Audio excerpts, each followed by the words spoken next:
আমার জীবনে শক্ত হয়ে দাঁড়িয়ে থাকা একজন মানুষ আছে, আমার চাচা, অরণ্য চাচা।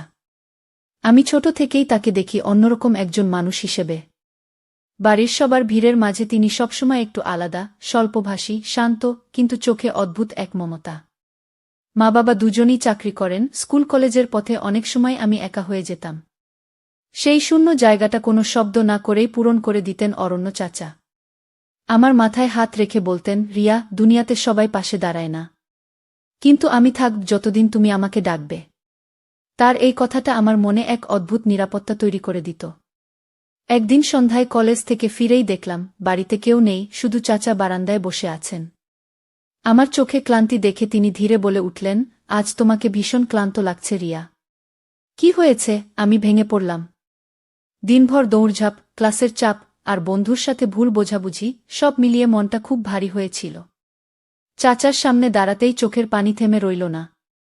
তিনি কিছু বললেন না, শুধু পাশে থাকা চেয়ারটা টেনে বললেন, বসো, আমি এখানে আছি। এই একটি বাক্যই যেন আমাকে ভেতর থেকে শক্ত করে দিল। সেদিন বারান্দার নরম আলো, দূরের বৃষ্টির গন্ধ আর চাচার নীরব স্নেহ, সবকিছু মিলিয়ে আমার মনটা হালকা হয়ে গেল। আমি বুঝলাম, ভালোবাসা সবসময় সম্পর্ক বদলায় না, কখনো কখনো সম্পর্কের ভেতর থেকেই আরও গভীর নিরাপত্তা তৈরি করে। চাচা আমার সেই নিরাপদ আশ্রয়। একটা নীরব বন্ধন যা স্পর্শে নয়, বিশ্বাসে তৈরি। সেদিন রাতটা অদ্ভুত শান্ত ছিল। বৃষ্টি থেমে গেছে, কিন্তু বাতাসে এখনও ভেজা মাটির গন্ধ। আমি বারান্দার রেলিংয়ে হেলান দিয়ে দাঁড়িয়েছিলাম, মনে অদ্ভুত এক চাপা দুঃখ। হঠাৎ দরজার কাছে নরম শব্দ। অরণ্য চাচা ধীরে বাইরে এলেন। দেখেই বুঝলেন আমি ঠিক নেই। রিয়া। মনটা আবার ভারী, আমি মাথা নোয়ালাম। চাচা। মাঝে মাঝে মনে হয় কেউ আমাকে বোঝে না। চাচা কিছুক্ষণ চুপ করে রইলেন। তারপর খুব শান্ত স্বরে বললেন, সবাই বোঝার জন্য জন্মায় না রে, কিন্তু যাদের বোঝার ক্ষমতা থাকে তারা কখনো হাত ছাড়ে না। তার এই কথাগুলো এমনভাবে মনে গেঁথে গেল। মনে হলো এ যেন আমার জন্যই বলা। চাচা বারান্দার বেঞ্চটায় বসতে বললেন। আমি বসে পড়লাম। হাওয়ার দোলা আমার চুল উড়িয়ে দিচ্ছিল। চাচা সেই চুলগুলো আস্তে সরিয়ে দিলেন। একটা অভিভাবকের মতো, এক উষ্ণ আশ্বাসের মতো। তুই যা অনুভব করছিস তা দুর্বলতা নয় রিয়া, এটা তোর ভেতরের গভীরতা। মানুষ গভীর হলে তাড়াতাড়ি ভেঙে পড়ে না, শুধু বেশি অনুভব করে। ওই মুহূর্তে আমার গলা ধরে এলো। চাচার কথাগুলো যেন অনেক দিন চাপা থাকা কষ্টগুলো গলিয়ে দিচ্ছিল। আমি হালকা স্বরে বললাম, চাচা, আপনি থাকেন বলেই মনে হয় সব ঠিক হয়ে যাবে। অরণ্য চাচা একটু হেসে বললেন, আর থাকতে দেবি না? কথাটা ছিল সহজ, কিন্তু এর ভেতরে ছিল এক অপার মমতা, এক নীরব প্রতিশ্রুতি। আমরা বেশ কিছুক্ষণ কিছু না বলে পাশাপাশি বসে রইলাম। শুধু বৃষ্টি, পরবর্তী নীরবতা আর আমাদের নিঃশ্বাসের শব্দ। সেই রাতেই আমি অনুভব করলাম, ভরসা শব্দে নয়, উপস্থিতিতেই তৈরি হয়। চাচার নীরবতা আমার জন্য সবচেয়ে নিরাপদ আশ্রয় হয়ে উঠল। পরের দিন সকাল থেকেই মাথাটা ভার লাগছিল। কলেজে পরীক্ষা ছিল, কিন্তু মনটা এত পাথর হয়েছিল যে পড়ার বইটাও ছুঁতে ইচ্ছে করছিল না। মাঝে মাঝে মনে হচ্ছিল আমি যেন একা, সব শব্দ, সব মানুষ দূরে সরে যাচ্ছে। দুপুরে হঠাৎ ফোন এলো। বন্ধু মিথিলা কাঁদতে কাঁদতে বলল, আমার সম্পর্কে নাকি কেউ মিথ্যে কথা ছড়িয়েছে কলেজে। হঠাৎ পৃথিবীটা স্তব্ধ হয়ে গেল। গলায় কিছু আটকে গেল। আমি কথা বলতে পারছিলাম না। বাড়ির ভেতর ঢুকতেই অরণ্য চাচা বুঝে গেলেন, না বললেও আমার মন ভেঙে গেছে। তিনি সামনে দাঁড়িয়ে ধীরে জিজ্ঞেস করলেন, রিয়া, কি হয়েছে? আমি আর ধরে রাখতে পারলাম না। চোখের কোণ ভিজে উঠল, আর কোনো রকমে বললাম, চাচা, সবাই আমার সম্পর্কে বাজে কথা বলছে। আমি কিছু করিনি।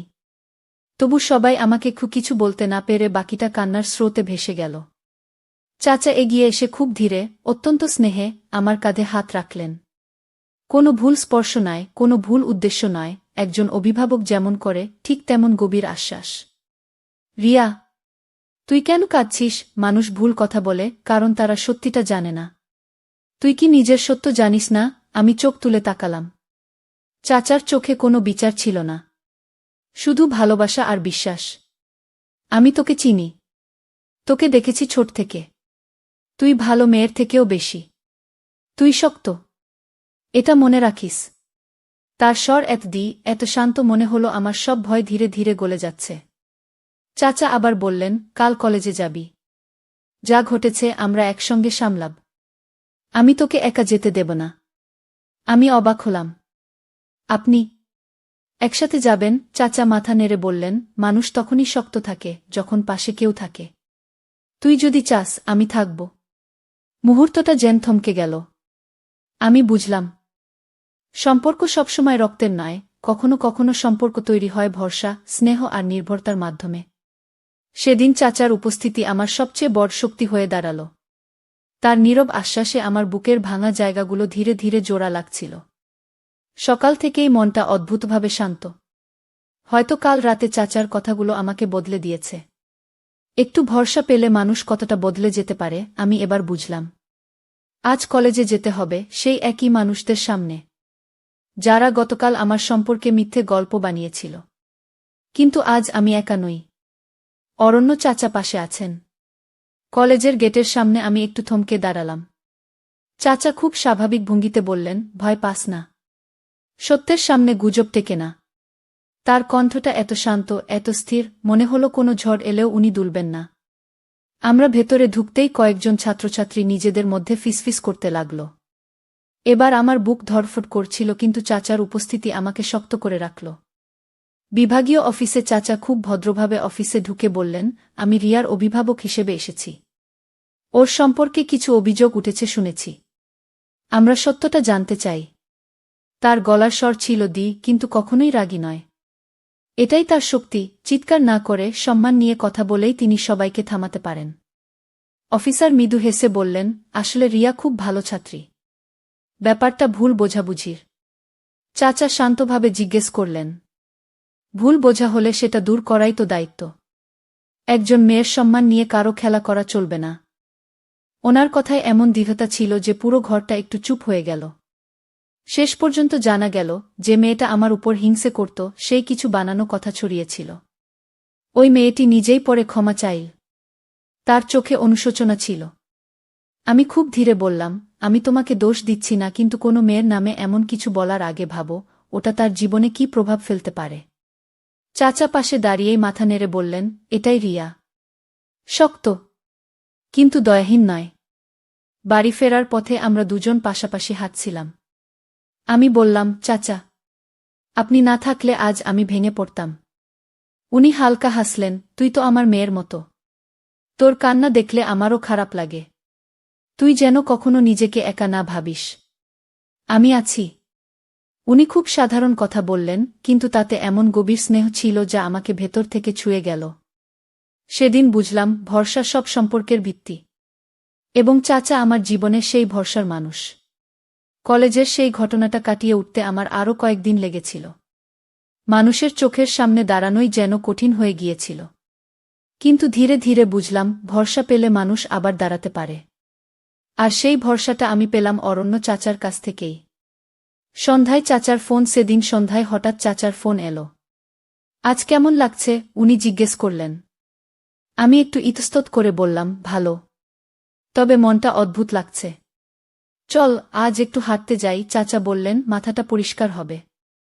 ওনার কণ্ঠে এত শান্তি ছিল যে না বলতে পারলাম না। পরিত্যক্ত রাস্তায় আমরা দুজন পাশাপাশি হেঁটে যাচ্ছিলাম। শীতের বাতাস, নরম আলো, যেন পুরো শহরটা ধীর হয়ে গেছে। আমি অনেকক্ষণ চুপ ছিলাম। হঠাৎ চাচা বললেন, রিয়া, সাহস মানে ভয় না পাওয়া নয়, ভয় পেয়েও এগিয়ে যাওয়া। তার কথাগুলো যেন আমার ভিতরে ঢুকে গেল। আমি হালকা হাসলাম, আপনি থাকলে সবকিছু সহজ মনে হয় চাচা। চাচা থামলেন। আমার দিকে তাকিয়ে বললেন, আমি থাকব। তুই যতক্ষণ আমাকে বিশ্বাস করিস আমি কখনো তোর পাশে থেকে সরে যাব না। তার চোখে কোনো সীমালঙ্ঘন ছিল না, শুধু গভীর স্নেহ আর দায়িত্ব। আমরা ফিরছিলাম, ঠিক তখনই হঠাৎ বৃষ্টি শুরু হল।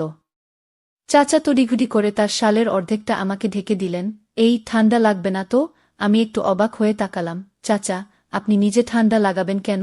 উনি হেসে বললেন, আমি বড়। ঠান্ডা লাগলে সামলে নিতে পারব। তুই একটু ভিজলেই অসুস্থ হয়ে পড়িস। চাচার এই ছোট্ট যত্নটুকু আমাকে মুহূর্তেই কান্নার কাছে নিয়ে গেল। কতদিন এমন নিঃশর্ত স্নেহ পাইনি। বৃষ্টি থামতে থামতে আমরা বাসার নিচে পৌঁছালাম। আমি নরম গলায় বললাম, ধন্যবাদ চাচা, আজ খুব দরকার ছিল আপনার সঙ্গটা। চাচা আমার মাথায় হাত রাখলেন। ভালোবাসা নয়, অধিকার নয়, শুধু একটা নিঃশব্দ সাপোর্ট। রিয়া, তুই আমার পরিবারের মানুষ। তোর উপর আমার দায়িত্ব আছে। আর তুই একা নস। আমার বুকটা ভরে উঠল। মনে হলো যত ঝড় আসুক, এই মানুষটা পাশে থাকলে আমি হারব না। পরদিন ভোরে ঘুম ভাঙতেই মনে হলো কিছু বদলে গেছে। গত রাতের বৃষ্টির মতোই মনটা পরিষ্কার, আর অরণ্য চাচার কথাগুলো আমার মাথায় বারবার বাজছিল। মায়ের সাথে কথা সকালে মা হালকা শোনালেন, রিয়া, কাল চাচা এসে বলেছিল যে তুমি খুব মানসিক চাপে আছো। তোমাকে একটু রিল্যাক্স করতে হবে। আমি অবাক হয়ে গেলাম। চাচা কিছুই বলেননি যে উনি মাকে জানাবেন। কিন্তু বুঝলাম, উনি কাউকে দোষ দিচ্ছেন না, কাউকে দুশ্চিন্তায় ফেলছেন না, শুধু আমাকে রক্ষা করছেন। মায়ের চোখে চিন্তা দেখলাম, কিন্তু কোনো চাপ নয়।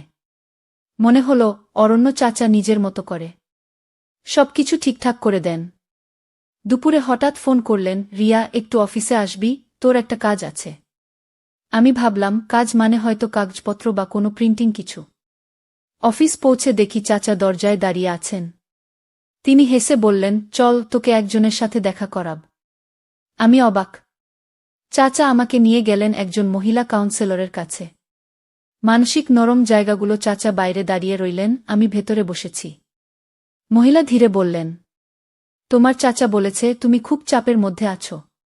তোমার ইচ্ছা হলে আমরা কথা বলতে পারি। আমি প্রথমে সংযত ছিলাম, পরে কিছুটা করে কলেজের ঘটনার কথা বললাম। লজ্জা, ভয়, ভেঙে পড়ার সবই। তিনি আমাকে বললেন কিভাবে এগুলো মোকাবিলা করতে হবে, কিভাবে নিজেকে শক্ত রাখব। আমার মনে হলো চাচা আমাকে শুধু সাপোর্ট দিচ্ছেন না, আমার ভবিষ্যতের জন্য নিরাপদ পথ তৈরি করছেন। বাসায় ফেরার পথে চাচা আমাকে নিয়ে ফিরছিলেন। চুপচাপ, কিছু কথা বলছিলেন না। মাঝপথে আমি বললাম, চাচা, এত কিছু করার দরকার ছিল না। চাচা থামলেন, উঠে থাকা বাতাসে আমার দিকে তাকালেন। রিয়া, তুই আমার মেয়ের সমান। তোর উপর আমার দায় আছে। তুই যদি কাঁপিস, আমি দাঁড়াব। তুই পড়ে গেলে আমি তোর হাত ধরব। এটাই আমার দায়িত্ব, ভালোবাসা নয়। তার কথাগুলো এত গভীর ছিল যে আমার গলা আটকে গেল।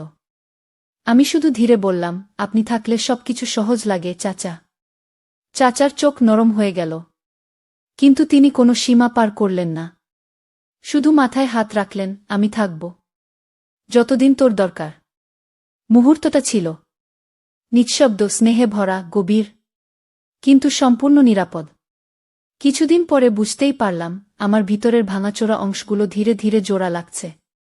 আর সেই জোড়া লাগানোর পেছনে অরণ্য চাচার নীরব সাপোর্টই সবচেয়ে বড় ভূমিকা রেখেছে। আসলে এমন চাচা উপরওয়ালা যেন সবাইকেই দেই।